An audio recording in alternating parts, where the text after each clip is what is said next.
Thank you, viewers. This is to tell you that Bhavna Kishore continues to be in police custody along with our video journalist Mrityunjay Kumar and the driver of the car which had taken them to Ludhiana, Parminder. All three of them in police custody. We have the visuals, the sequence on how intimidation was done by so-called security people in plain clothes. A blue t-shirt, white striped man has been seen on these videos trying to intimidate Bhavna, and now sections of SC/ST law, when there has been no altercation, nothing that has been out of turn done by Bhavna.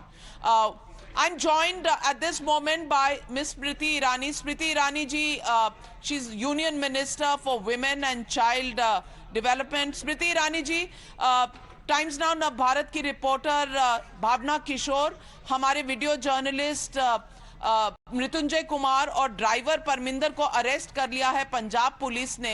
पहले rally पे अपने public function में अंदर जाने की इजाजत नहीं दी और बाद में अरेस्ट कर लिया SC/ST प्रोविजंस के तहत। ये किस तरह की डेमोक्रेसी है जहां प्रेस फ्रीडम इतनी भी नहीं है कि पब्लिक फंक्शन अटेंड कर सके?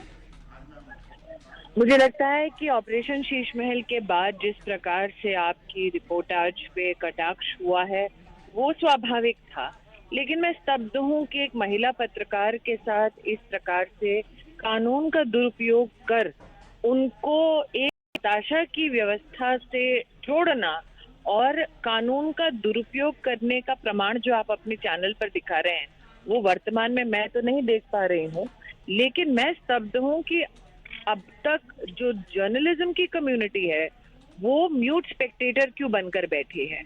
ये किसी भी जर्नलिस्ट का अथवा किसी भी चैनल का अधिकार है कि अगर करप्शन से संबंधी अथवा पब्लिक इंटरेस्ट से संबंधी कोई न्यूज है तो उसको वो प्रसारित करे, लेकिन इस प्रकार से कानून की मर्यादा को भंग करने का प्रमाण जो आज आप अपने चैनल पर दे रहे हैं उसके माध्यम से एक महिला पत्रकार का इंटिमिडेशन मेरे लिए तो बहुत ही स्तब्ध करने वाला विषय है। मैं मात्र यही कह सकती हूँ कि जर्नलिज्म की एथिक्स के मर्यादा में रह के रिपोर्टिंग करने वाले लोगों को सच को उजागर करने के लिए इस प्रकार से प्रताड़ित नहीं किया जाना चाहिए। मेरा एडिटर और जर्नलिस्ट कम्युनिटी से विशेष आग्रह है कि आप अगर वाकई में freedom of expression, freedom of reporting में मानते हैं तो you can not pick and choose whose freedom you will defend. But Ms. Smriti Irani, she is, as you said, a woman journalist.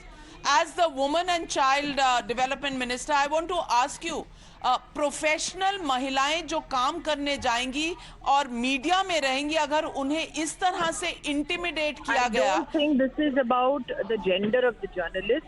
I think this is about the ethics with which the journalist and the channel for which the journalist is working has brought out a particular story which may be uncomfortable for the political disposition of the Aam Aadmi Party.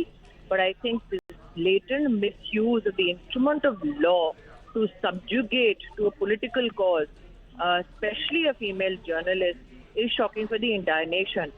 I repeat, I reiterate, the journalism community at large, including Editors Guild, which is a mute spectator as of now, for me is extremely disappointing. My appeal would be, let's not choose whose freedom we are to defend. Let's ensure that everybody who reports within the ethical boundaries of law needs that kind of support. And I am not right now having the access of watching the visuals on your channel.